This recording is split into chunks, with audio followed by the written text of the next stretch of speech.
ಮಾಡಿಕೊಳ್ಬೇಕು ಅಂತ ಈ ಕಾರ್ಯಕ್ರಮ 1885ನೇ ಇಸ್ವಿಯಲ್ಲಿ ಕಾಂಗ್ರೆಸ್ ಸ್ಥಾಪನೆ ಆದದ್ದು.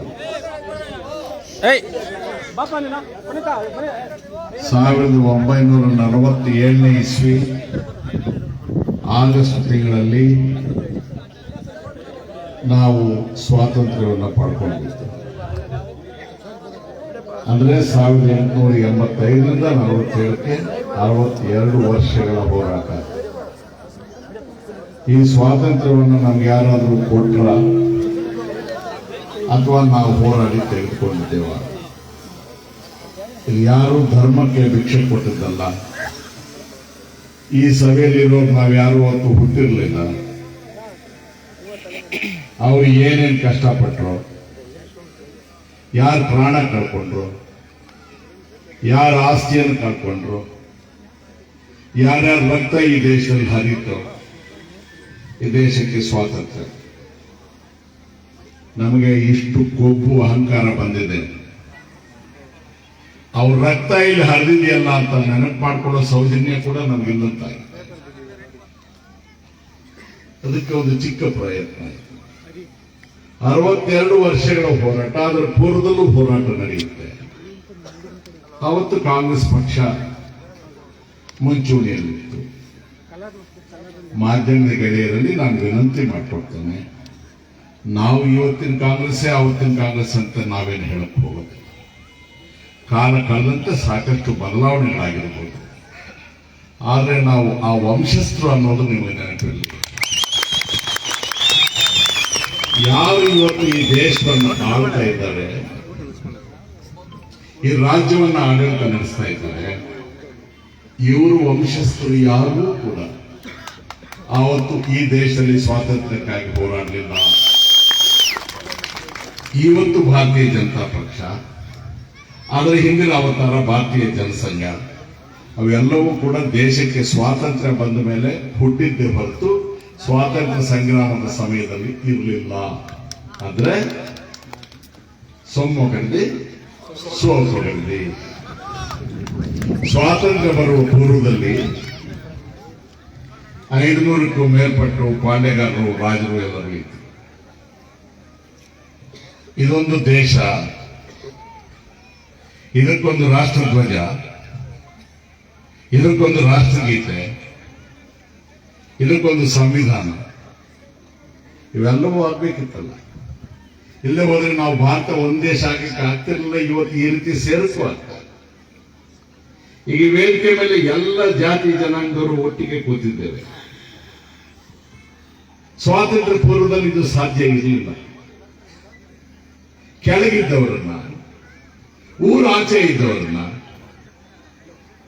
ನಮ್ಮ ಜೊತೆಗೆ ನಮ್ಮ ಒಂದು ಭಾಗವಾಗಿ ಸ್ವೀಕರಿಸಿ ಗೌರವದಿಂದ ಕೂಡಿಸ್ಕೊಳ್ತಕ್ಕಂಥ ವ್ಯವಸ್ಥೆ ಬಂದದ್ದು ಸಂವಿಧಾನ ಜಾರಿಗೆ ಬಂದ ಮೇಲೆ. ಈ ಸಂವಿಧಾನವನ್ನ ನಮಗೆ ನೀಡಿದ್ದು ಸಂವಿಧಾನ ರಚನಾ ಸಮಿತಿಯ ಕರಡು ಸಮಿತಿಯ ಅಧ್ಯಕ್ಷರಾಗಿದ್ದ ಡಾಕ್ಟರ್ ಬಾಬಾ ಸಾಹೇಬ್ ಅಂಬೇಡ್ಕರ್ ಅವರು ಮತ್ತು ಅವರ ಸಮಿತಿ. ಅವರು ಹೇಳಿದಿಷ್ಟೇ, ಎಲ್ಲರೂ ಸಮಾನರು. ಈ ದೇಶದ ಎಲ್ಲ ಜಾತಿ ಜನಾಂಗದವರಿಗೆ, ಹೆಣ್ಣು ಮಕ್ಕಳಿಗೆ, ಗಂಡು ಮಕ್ಕಳಿಗೆ, ಎಲ್ಲರಿಗೂ ಅವಕಾಶಗಳು ಮುಕ್ತವಾಗಿ ಸಮಾನ ಅವಕಾಶಗಳಿರಬೇಕು. ಇಂದಿನ ಭಾರತೀಯ ಜನತಾ ಪಕ್ಷದ ಕವಚ ಅಥವಾ ಹೃದಯವಾದಂತಹ ರಾಷ್ಟ್ರೀಯ ಸ್ವಯಂ ಸೇವಕ ಸಂಘದವರ ತೀರ್ಮಾನ, ಸಿದ್ಧಾಂತ, ಚಾತುರ್ವರ್ಣ ಪದ್ಧತಿ, ಮನುಸ್ಮೃತಿ, ಅಂದ್ರೆ ಜಾತಿಯಿಂದ ಶ್ರೇಷ್ಠತೆ ಬರುತ್ತೆ. ಬ್ರಾಹ್ಮಣರಾಗಿ ಹುಟ್ಟಿದವರು ಬಹಳ ಶ್ರೇಷ್ಠ, ಶೆಡ್ಯೂಲ್ ಕಾಸ್ಟ್ ಆಗಿ ಹುಟ್ಟಿದವರು ಲಾಸ್ಟಿಗೆ ಬರ್ತಾರೆ. ಆದ್ರಿಂದ ಅವ್ರ ಮೇಲೆ ಇರಬೇಕು, ಇವ್ರ ಕೆಳಗೆ ಇರಬೇಕು, ಇವ್ರ ಮಧ್ಯದಲ್ಲಿ ದುಡಿಯಕ್ಕೆ ಶೂದ್ರರು, ಕ್ಷತ್ರಿಯರು ಇವರೆಲ್ಲ ಇರಬೇಕು. ಸಂವಿಧಾನ ಹೇಳುತ್ತೆ ಹಾಗೆ ಬೇಡಪ್ಪ, ಎಲ್ಲರೂ ಒಬ್ರು ಪಕ್ಷದಲ್ಲಿ ಒಬ್ರು ಕುಂತ್ಕೊಳ್ಳಿ ಅಂತ. ಜಾತಿ ಹೇಗೆ ಬರುತ್ತೆ? ಜನ್ಮದಿಂದ ಬರುತ್ತೆ. ಜಾತಿ ಗೋಡೆ ಹಾಕ್ತದೆ. ಯಾವ ಜಾತಿಯಲ್ಲಿ ಹುಟ್ಟಿದವರು ಆ ಜಾತಿಗೆ ಕಾಯಂ ಇನ್ನೊಂದು ಜಾತಿಗೆ ಹೋಗಂಗಿಲ್ಲ. ನಾನು ಅಕಸ್ಮಾತ್ ಬ್ರಾಹ್ಮಣರ ಮುಂದೆ ಹುಟ್ಟು ಸಾಯೋವರೆಗೂ ನೀವೆಲ್ಲ ನನ್ನ ಕಾಲಿಗೆ ನಮಸ್ಕಾರ ಮಾಡ್ತಲೇ ಇರಬೇಕು ಅಂತ ನಾನು ಏನು ಹಲ್ಕ ಕೆಲಸ ಮಾಡಿದ್ರು ನೀವು ನನಗೆ ಹೋಗಿ ನಮಸ್ಕಾರ. ಇದು ಬೇಡ ಅಂತ ಸಂವಿಧಾನ ಹೇಳ್ತು. ಇವತ್ತು ಈ ದೇಶದಲ್ಲಿ ಅಧಿಕಾರವನ್ನು ನಡೆಸ್ತಾ ಇರ್ತಕ್ಕಂಥವರು ದೇಶ ಸ್ವಾತಂತ್ರ್ಯ ಹೋರಾಟದ ಒಂದು ಭಾಗ ಆಗಿರಲಿಲ್ಲ. ಆದ್ರೆ ಅವ್ರ ನಡವಳಿಕೆ, ಅವ್ರು ಕೊಡುವ ಹೇಳಿಕೆಗಳು, ಅವ್ರು ಮಾಡ್ತಾ ಇರ್ತಕ್ಕಂಥ ಕೆಲಸಗಳು, ಅವರೇ ದೇಶಭಕ್ತರು. ಉಳಿದು ನಾವೆಲ್ಲರೂ ದೇಶದ್ರೋಹಿಗಳು, ನಾವು ಅಪರಾಧಿಗಳು, ಅವರು ಜಡ್ಜಿಗಳು ಅನ್ನೋದಲ್ಲ. ಹಾಗೆ ಕೆಲವು ವೇಳೆ ಅತ್ಯುತ್ಸಾಹಿ ಮಾಧ್ಯಮಗಳು ಕೂಡ ಇದನ್ನು ಸಮರ್ಥಿಸ್ತಾ ಇದ್ದಾರೆ. ಇದು ದೌರ್ಭಾಗ್ಯ. ಈ ದೇಶದ ಸ್ವಾತಂತ್ರ್ಯವನ್ನ ನಾವು ಯಾರು ಕಳ್ಕೊಳ್ಬಾರ್ದು. ಸಂವಿಧಾನದ ಮಹತ್ವವನ್ನು ನಾವು ಅರ್ಥಕೊಂಡು ಅದನ್ನು ರಕ್ಷಣೆ ಮಾಡಬೇಕು. ನನ್ನ ಶರೀರವನ್ನ, ನನ್ನ ಪ್ರಾಣವನ್ನ, ನನ್ನ ಕಣ್ಣನ್ನ, ನನ್ನ ಹೃದಯವನ್ನು ಹೇಗೆ ಕಾಪಾಡಿಕೊಳ್ತೇವೆ ಹಾಗೆ ಈ ಸಂವಿಧಾನವನ್ನು ನಾವು ಕಾಪಾಡಿಕೊಳ್ಬೇಕಾಗಿದೆ. ಆದ್ದರಿಂದ ಈ ದಿವಸ ಈ ದೇಶದಲ್ಲಿ ಮೇಲ್ನೋಟಕ್ಕೆ ಏನು ಕಾಣಿಸಿದ್ರು ಕೂಡ ತಾತ್ವಿಕವಾಗಿ ನಡೀತಾ ಇರ್ತಕ್ಕಂಥ ಹೋರಾಟ ಈ ಸಂವಿಧಾನ ಇರಬೇಕೆ ಅಥವಾ ಇದನ್ನು ಬದಲಾಯಿಸಬೇಕು. ಇರಲೇಬೇಕು ಅನ್ನೋರು ನಾವು ಇಲ್ಲಿ ಸೇರ್ತೇವೆ, ಇರಲೇಬೇಕು ಅನ್ನೋರು ಅಲ್ಲಿ ಸೇರ್ತಾರೆ. ನಮ್ಮದು ನೇರ ಹೋರಾಟ, ಅವ್ರದ್ದು ಬೆನ್ನು ಹಿಂದೆಯಿಂದ ಹೋರಾಟ. ನಮ್ಮ ಎಲ್ಲ ಹೋರಾಟಗಳಿಗೆ ಪ್ರತೀಕವಾಗಿ ಶ್ರೀಮಾನ್ ಸಿದ್ದರಾಮಯ್ಯನವರಿದ್ದಾರೆ. ಸಿದ್ದರಾಮಯ್ಯನವರು ಎನ್ ಟಿ ರಾಮರಾವ್ ಅಲ್ಲ, ರಾಜ್ಕುಮಾರ್ ಅಲ್ಲ, ದಿಲೀಪ್ ಕುಮಾರ್ ಅಲ್ಲ. ಯಾಕೆ ಸಿದ್ದರಾಮಯ್ಯನವರ ಹುಟ್ಟಿದ ಬಗ್ಗೆ ಜನ ಸೇರ್ತೀರಿ? ಯಾಕೆ ಸಿದ್ದರಾಮಯ್ಯ ಅಂದ್ರೆ ಶಿಳ್ಳೆ ಹಾಕ್ತೀರಿ? ನಮ್ಮ ಮನಸ್ಸಿನಲ್ಲಿರ್ತಕ್ಕಂಥ ಎಲ್ಲ ಕನಸುಗಳ, ನಮ್ಮ ಹೊಟ್ಟೆಯಲ್ಲಿರ್ತಕ್ಕಂಥ ಎಲ್ಲ ಆಸೆಗಳ, ನಮ್ಮೆಲ್ಲರ ಭವಿಷ್ಯದ ಮಾತುಗಳನ್ನು ಹಂಗಿಲ್ಲದೆ ನಿರ್ಭಯವಾಗಿ, ನಿಸ್ಸಂಕೋಚವಾಗಿ ಎಲ್ಲಿ ಬೇಕಾಗಿದ್ರು ಹೇಳ್ತಕ್ಕಂಥ ಧೈರ್ಯ ತೋರ್ತಕ್ಕಂಥ ಒಬ್ಬ ನಾಯಕ ಆಗಿದ್ದ.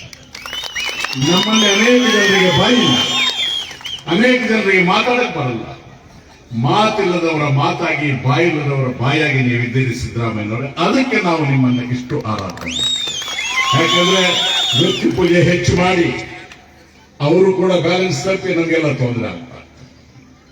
ಸಿದ್ದರಾಮಯ್ಯನವರು ಚಿರಕಾಲ ನಮ್ಮ ಆದರ್ಶಗಳ ನಾಯಕರಾಗಿರ್ಬೇಕು. ಹೇಳಿದ್ರು ಮಾನ್ಯ ನಂಜೇಗೌಡರು, ಪಾದಯಾತ್ರೆ ಮಾಡಬೇಕಪ್ಪ. ಪಾದಯಾತ್ರೆ ನಾವೆಲ್ಲ ಕಾರಿಗೆ ಅನುಕೂಲಸ್ಥರಾಗಿಬಿಟ್ಟಿದ್ದೇವೆ.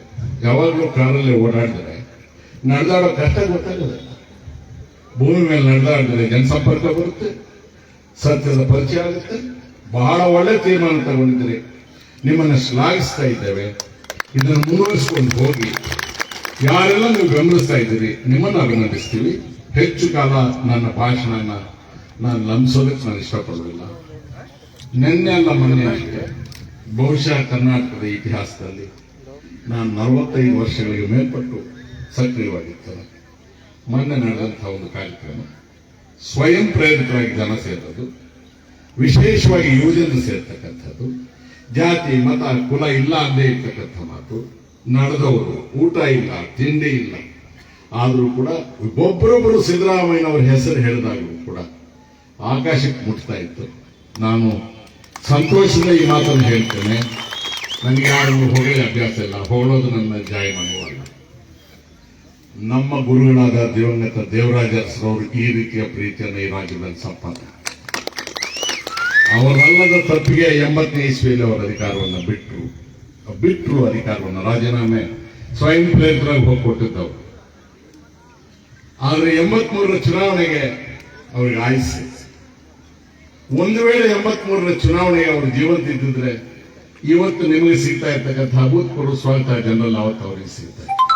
ನಾನು ನಿಮ್ಮ ಹತ್ರ ಖಾಸಗಿಯಾಗಿ ಮಾತಾಡುವಾಗ ಅನೇಕ ಸಲ ಹೇಳ್ತೇನೆ, ನೀವು ಅನೇಕ ಭಾಗ್ಯಗಳನ್ನು ಈ ರಾಜ್ಯಕ್ಕೆ ಕೊಟ್ರಿ, ಅನೇಕ ಯೋಜನೆಗಳನ್ನು ತಂದ್ರಿ, ಜನರ ಧ್ವನಿಯಾದ್ರಿ. ಆದ್ರೆ ಅನೇಕ ಕಾರಣಗಳಿಗೆ ಯಾವ ಕಾಯಿಲೆಗಾದ್ರೂ ಔಷಧಿ ಇದೆ, ಮತ್ಸರಕ್ಕೆ ಔಷಧಿ ಇಲ್ಲ. ಕುತ್ಸಿತ ಕ್ರಿಮಿಗಳ ಮತ್ಸರಕ್ಕೆ ನೀವು ಬಲಿಯಾದ್ರಿ. ಆ ಯೋಜನೆಗಳಿಂದ ನಮ್ಮ ಜನ ವಂಚಿತರಾದ್ರು. ವಂಚಿತಗೊಂಡಂತ ಜನರಿಗೆ ಜಾಗೃತಿ ಬರಬೇಕಾಗಿದ್ರೆ ಇಷ್ಟು ಕಾಲ ಬೇಕಾಯಿತು. ಜನ ರೊಚ್ಚಿಗೆದ್ದಿದ್ದಾರೆ, ಸೈನ್ಯದಂತ ನಿಮ್ಮ ಹಿಂದೆ ನಿಂತಿದ್ದಾರೆ. ಜಾಗೃತರಾಗಿ ನಾವು ಮುಂದೆ ಹೋಗೋಣ, ಜಯ ಸಾಧಿಸೋಣ. ಕಾಂಗ್ರೆಸ್ ಪಕ್ಷಕ್ಕೆ ಒಳ್ಳೆಯದಾಗಲಿ. ದೇಶ ಸ್ವಾತಂತ್ರ್ಯವನ್ನ ಸಂವಿಧಾನವನ್ನು ಉಳಿಸೋಣ. ನನಗೆ ಈ ಅವಕಾಶವನ್ನು ಕೊಟ್ಟಿದ್ದಕ್ಕೆ ನಿಮಗೆಲ್ಲರಿಗೂ ಗೌರವಿಸಿ ನಾನು ನಮಸ್ಕಾರ ತಿಳಿಸ್ತಾ ಇದ್ದೀನಿ. ಧನ್ಯವಾದಗಳು ರಮೇಶ್ ಕುಮಾರ್ ಸಾಹೇಬರಿಗೆ. ಈಗ ನಮ್ಮನ್ನೆಲ್ಲ ಕುರಿತು ಮಾಜಿ ಮಂತ್ರಿಗಳು ಹಾಲಿ ವಿಧಾನ ಪರಿಷತ್ ಸದಸ್ಯರು ಅಲ್ಪಸಂಖ್ಯಾತ ಹಿರಿಯ ಮುಖಂಡರಾದ ನಜೀರ್ ಸಾಹೇಬರು ಎರಡು ಮಾತನಾಡಬೇಕಾಗಿ ಅವರಿಗೆ ಕೇಳ್ಕೊಳ್ತಾರೆ.